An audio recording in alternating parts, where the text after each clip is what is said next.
আসসালামু আলাইকুম ছোট্ট বন্ধুরা, কেমন আছো তোমরা? নিশ্চয়ই ভালো আছো, তাই না? আমিও ভালো আছি। এই করোনাকালীন সময় তোমরা পরিষ্কার পরিচ্ছন্নতার দিকে খুব বেশি নজর দেবে, তাহলে তোমরা অনেক বেশি সুস্থ থাকতে পারবে আর অনলাইন ক্লাসগুলো মনোযোগ দিয়ে করতে পারবে। আজকে আমি তোমাদের জন্য নিয়ে এসেছি মনের মতো ছবি আঁকা। তোমরা নিশ্চয়ই ছবি আঁকতে পছন্দ করো, তাই না বন্ধুরা? আজকে আমরা নিজেদের মনের মতো করে ছবি আঁকবো। চলো তবে আমরা আঁকা শুরু করি।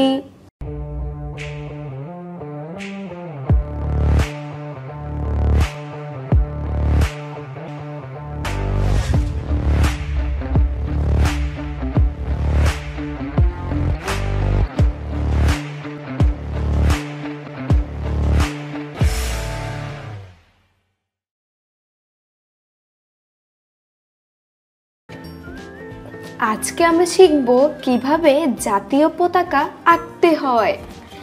জাতীয় পতাকা ইংলিশে কি বলে বলো তো বন্ধুরা? National flag.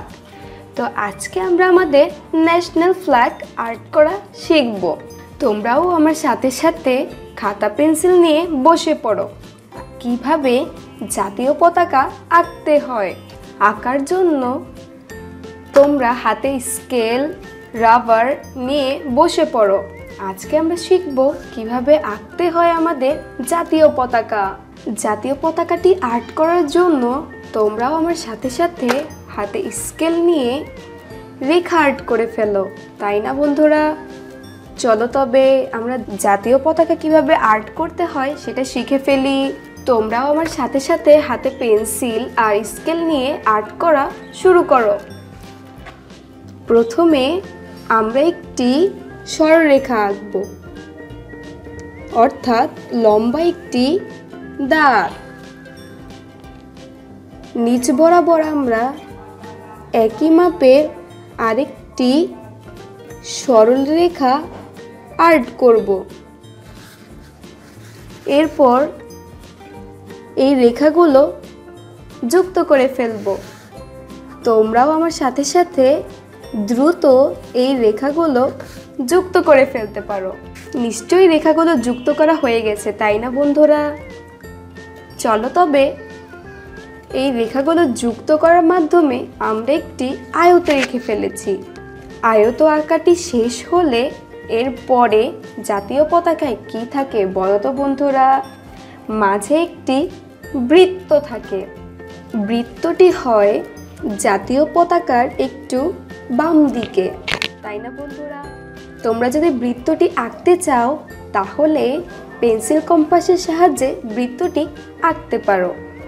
যদি পেন্সিল কম্পাস না থাকে কোনো ব্যাপার না, তোমাদের হাতের কাছে যদি গোল আকৃতির কোনো কিছু থাকে, যেমন ধরো আমার কাছে এই মুখাটি আছে, ঠিক তেমনিভাবে তোমাদের হাতের কাছে যদি পরিমাণ মতো গোলাকৃতির কোনো কিছু থাকে সেটি দিয়েও তোমরা বৃত্ত আর্ট করতে পারবে।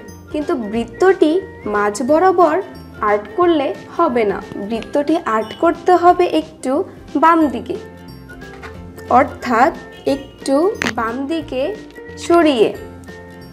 তোমরাও হাতে বৃত্ত আকৃতির কোনো কিছু নিয়ে সেটি মাঝ বরাবর একটু বাম দিকে নিয়ে ধরে সুন্দর করে আমার সাথে সাথে পেন্সিল দিয়ে চেষ্টা করো তো বন্ধুরা। তাহলে তোমরা সুন্দর একটি বৃত্ত আর্ট করতে পারবে। এই যে দেখো কত সুন্দর হয়েছে আমার বৃত্তটি, তাই না বন্ধুরা? তোমরাও যদি চেষ্টা করো তাহলে তোমাদের বৃত্তটিও আমার মতো সুন্দর হবে। এবার তো আমরা জাতীয় পতাকার আয়ত আর্ট করেছি, বৃত্ত আর্ট করেছি, এবার কি আর্ট করব বলো তো বন্ধুরা? জাতীয় পতাকা কিসের ওপরে থাকে বলো তো? খুঁটির ওপরে থাকে। এর জন্য দুটি সরলরেখার মাধ্যমে আমরা জাতীয় পতাকার খুঁটিটি আর্ট করে ফেলব। তোমরাও আমার সাথে সাথে সরলরেখা দুটি আর্ট করে ফেলো। এই যে আমরা প্রথমে এই যে লম্বা একটি রেখা এঁকেছি, এর পাশাপাশি আমরা এর সমান করে আরেকটি রেখা আর্ট করব। এভাবে দুটি সরলরেখা আর্ট করার ফলে আমরা খুঁটিটি এঁকে ফেলেছি। তোমরাও নিশ্চয়ই এই সরলরেখা দুটি আর্ট করার মাধ্যমে তোমরাও নিশ্চয়ই পতাকার খুঁটিটি আর্ট করতে পেরেছো, তাই না বন্ধুরা? হ্যাঁ, পতাকার খুঁটিটি এরকম হবে। এবার খুঁটির সাথে যদি আমরা পতাকাটি বেঁধে দিতে চাই তাহলে কি হবে বলো তো বন্ধুরা? এখানে একটি সুতার মতো হবে। এর মানে হচ্ছে আমরা পতাকাটি খুঁটির সাথে বেঁধে দিয়েছি, তাই না বন্ধুরা? কত সুন্দর হয়ে গেল আমার পতাকাটি, তাই না? তোমাদের পতাকাটিও নিশ্চয়ই এরকম সুন্দর হয়েছে। তোমরাও বাসায় বেশি বেশি আর্ট করবে। এর ফলে আজকে যে পতাকাটি আর্ট করা তোমরা শিখেছো সেটা বেশি বেশি আর্ট করার ফলে বাসায় খুব সহজেই তোমরা পতাকা আর্ট করতে পারবে। তাহলে বলো তো বন্ধুরা, আজকে আমরা কিভাবে পতাকা আর্ট করলাম? প্রথমে একটি আয়ত আর্ট করেছি, তারপরে মাঝে একটু বাম দিকে সরিয়ে একটি বৃত্ত এঁকেছি, তাই না বন্ধুরা? এরপর এই পতাকাটি এই খুঁটির সাথে বেঁধে দেওয়ার জন্য একটি খুঁটি আর্ট করেছি, তাই না বন্ধুরা? দুটি সরলরেখা আর্ট করার মাধ্যমে আমরা খুঁটিটি আর্ট করতে পেরেছি। বাসায় তোমরা বেশি বেশি এটা প্র্যাকটিস করবে। এর ফলে তোমরা দ্রুতই খুব সহজে কিভাবে ন্যাশনাল ফ্ল্যাগ অর্থাৎ আমাদের জাতীয় পতাকা আর্ট করতে হয় সেটা শিখে ফেলবে। আজকে আমি তোমাদের শেখাবো কিভাবে পতাকাটি আর্ট করার পর রং দিয়ে ছবিটি কিভাবে ফুটিয়ে তুলতে হয়। তোমাদের হাতেও যদি আমার মতো রং পেন্সিল থাকে তাহলে চট করে বসে পড়ো আর শিখে ফেলো কিভাবে সুন্দর করে রং করতে হয়। পতাকাটি রং করার জন্য আমরা সর্বপ্রথম এই লাল রং দিয়ে এই বৃত্তটি ভরাট করব।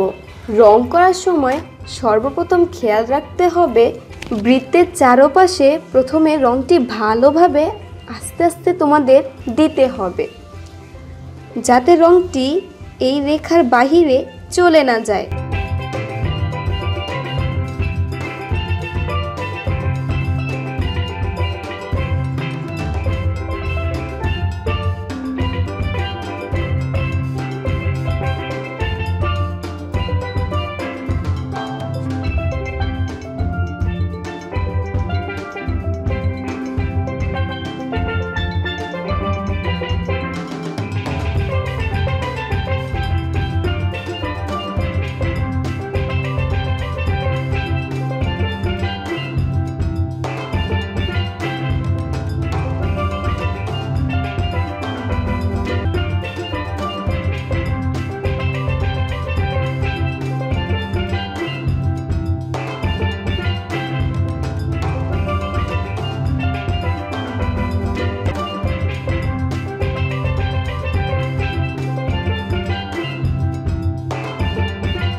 বৃত্তের সব জায়গায় সমানভাবে যদি তোমাদের রংটি দেওয়া হয় তাহলেই তোমরা বুঝতে পারবে যে রংটি পরিপূর্ণ হয়েছে।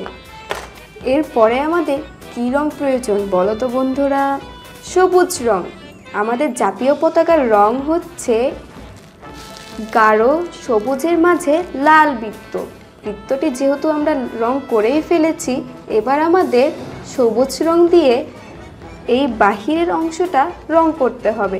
ঠিক একইভাবে তোমরা এই রং দিয়ে আস্তে আস্তে চারপাশটা সর্বপ্রথম রং করতে হবে, যাতে রং ছবির বাহিরে চলে না যায়।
পতাকার এই আয়তটি আমাদের সবুজ রং করা হয়ে গেছে।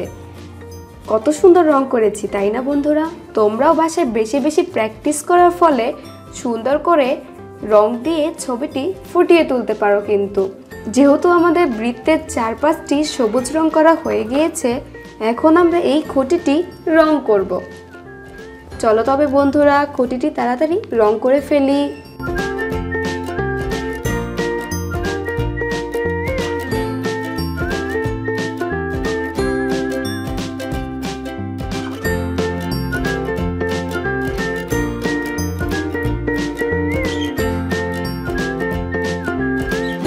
বৃত্তের খুঁটিটিও আমার রং করা হয়ে গিয়েছে। তাহলে দেখো তো বন্ধুরা কত সুন্দর রং হয়ে গেল, তাই না? তোমরাও বাসায় বেশি বেশি প্র্যাকটিস করার ফলে জাতীয় পতাকা অর্থাৎ ন্যাশনাল ফ্ল্যাগ খুব দ্রুতই সুন্দর করে আর্ট করতেও পারবে, আর সেটা সুন্দর সুন্দর রং দিয়ে ফুটিয়েও তুলতে পারবে, তাই না বন্ধুরা? তোমরাও বাসায় বেশি বেশি আমাদের ন্যাশনাল ফ্ল্যাগ অর্থাৎ জাতীয় পতাকাটি বারবার প্র্যাকটিস করবে। এর ফলে তোমরা খুব সুন্দর করে জাতীয় পতাকা আর্ট করতে পারবে। আজ তবে এই পর্যন্তই। ভালো থেকো বন্ধুরা, আল্লাহ হাফেজ।